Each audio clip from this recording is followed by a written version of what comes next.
Hey, what's going on, crew? Welcome to another edition of the Clinic Growth Secrets Show. We are officially over 100 episodes. I appreciate all you guys tuning in to the show. We talk about hyper tactical stuff on here, strategic things that can help you make more profit per patient, of course, get more new patients, and then ultimately get more of those patients to say yes and comply to care. Okay. Now, today we're going to talk about conversion. We've been on a little bit of a conversion segue, if you will, the last few episodes here. We've baked that into a lot of our shows. Conversion is an unsexy topic, but very, very required in the cash model. If you're selling cash services, chiropractic, spinal decompression, shockwave therapy, laser, anything between, sales is important. Okay. So today is going to be 3 ways to get more people to say yes and comply to care. 3 ways to get more yeses. Before we do, if you get value, remember to pay the show forward. Send it to somebody who would also get value from it. Maybe somebody you know who's been struggling in their practice with sales, and maybe they just been in a little bit of a downturn in their sales game, and they need a little jive and get a little bit more pep in their step. Send this over to them, and I think they'll get quite a bit of value from it. And as always, if we don't deliver value, then don't share the show, don't like the show, don't do anything for us. We don't, in fact, deserve anything unless we give value. Okay. So 3 ways to get more yeses. We're going to talk about all 3 of these. I'll first start by listing the 3, and then we'll talk about them. We'll kind of go under the hood, peek under the hood at these things. Okay. So the first is number 1 strategy, not treating on the first visit. Maybe some gas from some of you. I always treat on the first visit. Oh my gosh, how can that be effective? We'll talk about it. The second strategy, the doctor, especially in cash model businesses doing under 100 grand a month, you're doing less than 100 grand a month. This is for you if you got cash model. The doctor should ask for the money. Gasp again. The doctor collecting the money, that's weird. That seems odd. How does that work? Why is it important? Let's talk about it. The third is provide strong recommendations.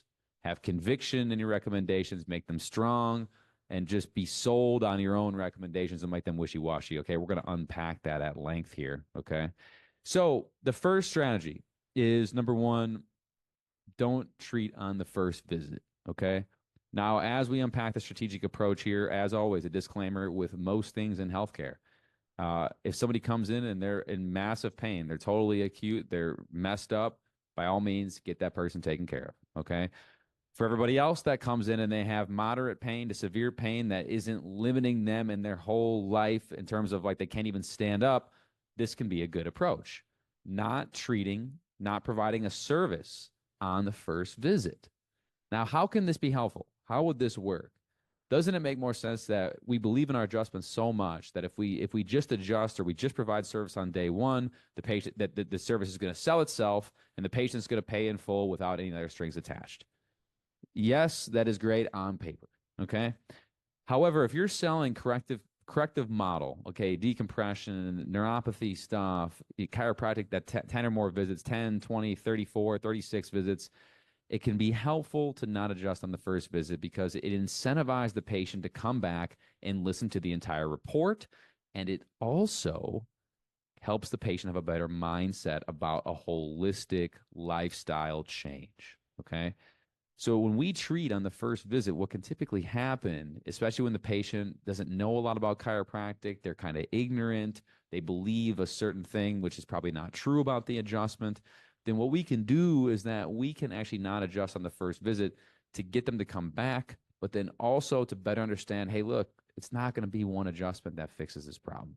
You might have some symptomatic relief. We get that, but you're not going to necessarily be feeling number 1, 100%, but then structurally, there's probably going to be very little to no change in one visit, right? And so by not treating them the first visit, we get them to show up for day 2. And then we also get them to understand that, hey, this is probably a bigger problem, and it's going to take a little bit more effort and time and cash to fix this problem than I may have anticipated, okay? Now, the third reason that you do that is because it delays the sale, okay? Now, Dan Kennedy, he's a wise marketing sales guru. He's a little bit older now, but he's got a lot of good material if you don't know Dan's work. He always talked about delaying the sale, which was effectively is that when somebody comes into your practice on the first day and you don't ask them to sign up for some large package right there on the first day, what can happen is they start to, number 1, they don't view you as overly salesy. They start to wonder if their case is going to be accepted under care. Am I going to be accepted in this office? How bad is my condition really? Is this worse than I thought? Like, what's going to happen, right? All these questions start to come up in between day 1 and day 2. So you build that rapport on the first day and you don't ask somebody for their business. That builds a lot of trust. Then you come back on day two, they show up in the room with you the second day. You've already got a really good connection. It's kind of a great to see you again. How are you? So that way you've got a trust that's been built day one, but then carried over into another day, right? You know what's interesting about us humans is that we could see someone on the street, we meet them for the first time, right? And let's say we see that person a week later. We could have only talked to that person for 10 seconds. And we see that same person again out in public, that person we talked to for 10 seconds a week ago. We see them out in public and we treat them like they're the best friend. John, how are you, man? Great to see you again, even though we barely even know the person. But it's that connection, it's that likingness, it's that level of influence over the human brain that really brings us closer, right? And so again, having that day one, day two can be very impactful at building rapport, building trust, building likingness, especially when you're not asking for the business. So if you can delay the sale, and the sale meaning not give a report of findings or recommendation and delay the first treatment on the day one and save that all till day two, you get a lot of added benefit in terms of upside. Okay. So that's one strategic way. If you're having people that come in, they get adjusted, they don't come back. Especially colder traffic people, this can happen for. Not so much referrals, but if you're growing off other sources of acquisition, that can be one of the things that you run into is people adjusting too soon and people don't come back and that kind of stuff. Okay, so number one combats that. All right. The second is okay. The money. Who's going to ask for it? How are we going to ask for it? Now we have to go back to the first one, which is liking and rapport and that kind of stuff. Okay, so you build rapport and trust on day one. It transfers over to day two. The same happens at any part of the sale. And so when you change who asks for the money, you're effectively changing salespeople. And just because you're under the same roof doesn't really mean anything.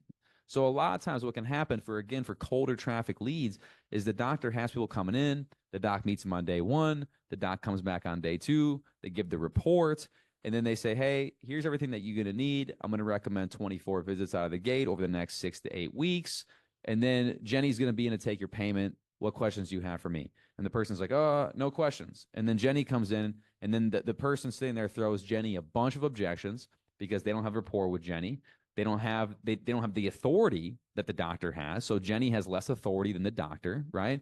And so what happens is you're building this rapport, and then you're breaking rapport when it matters the most, when it comes down to payment. Okay. So it doesn't really make a whole lot of sense to do that, especially when you're only a few minutes away from the doctor just asking for the commitment.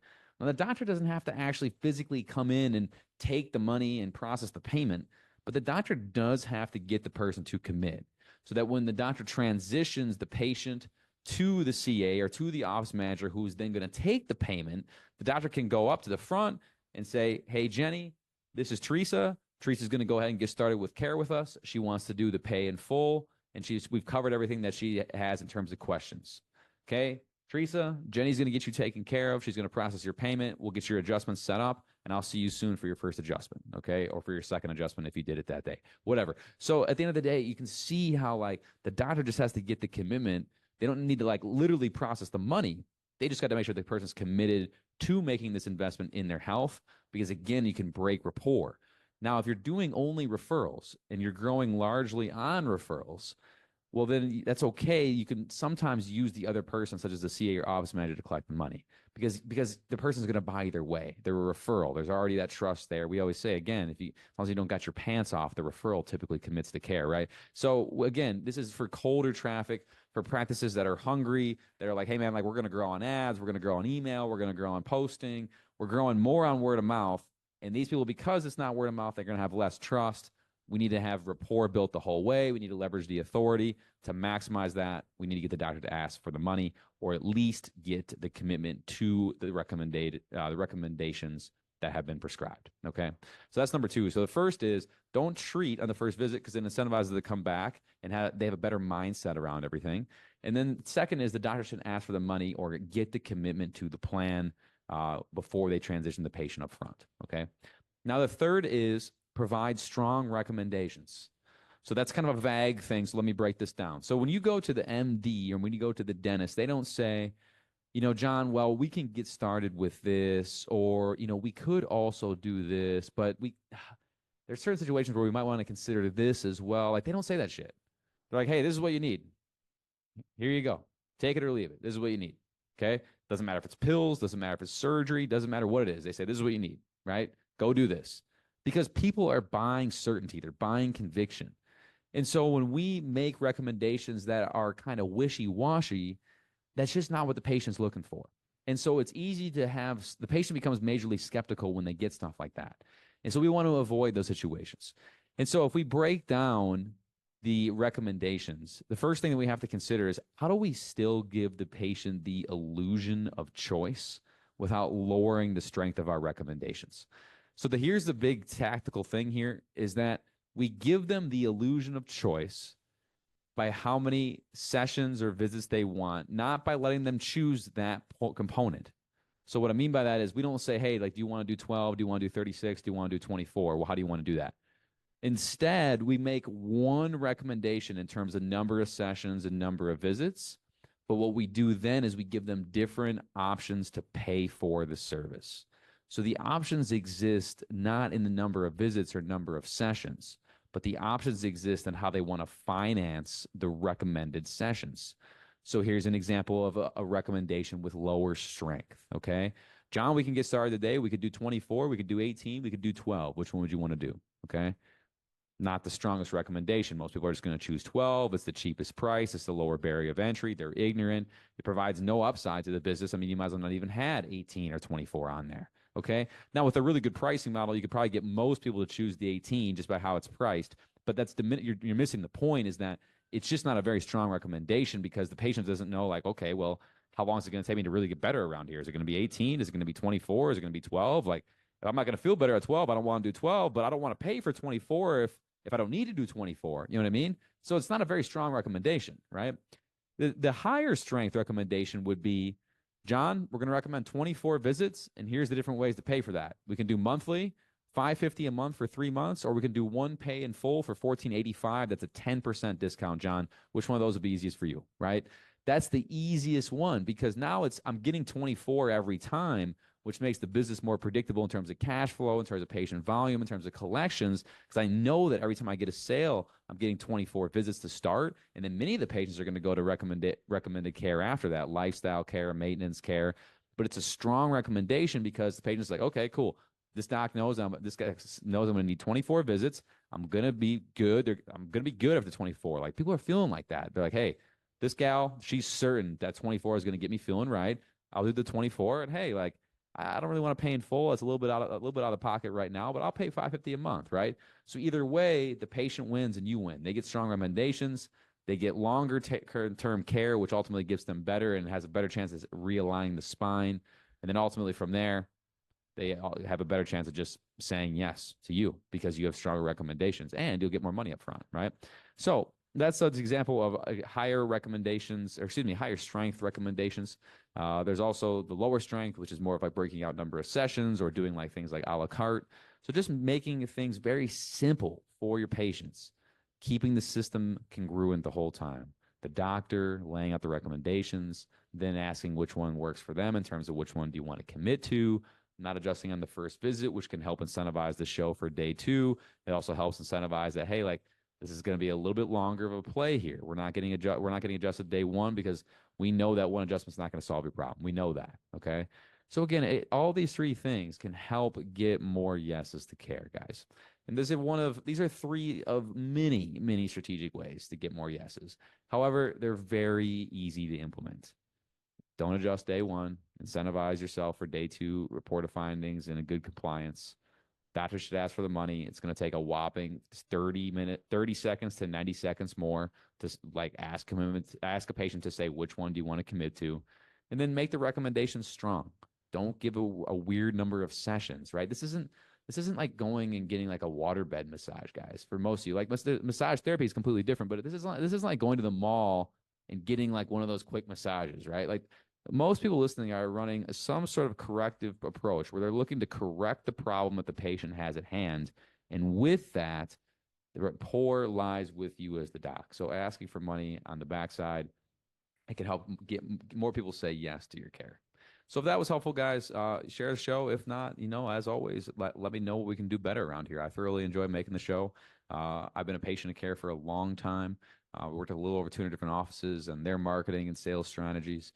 So again, I love doing the show. These are just three common things that I've seen that people have just made that little tweak to just get more yeses to care. So we'll see you guys in the next show. Hope you have a great rest of your day, and we'll chat soon. Cheers.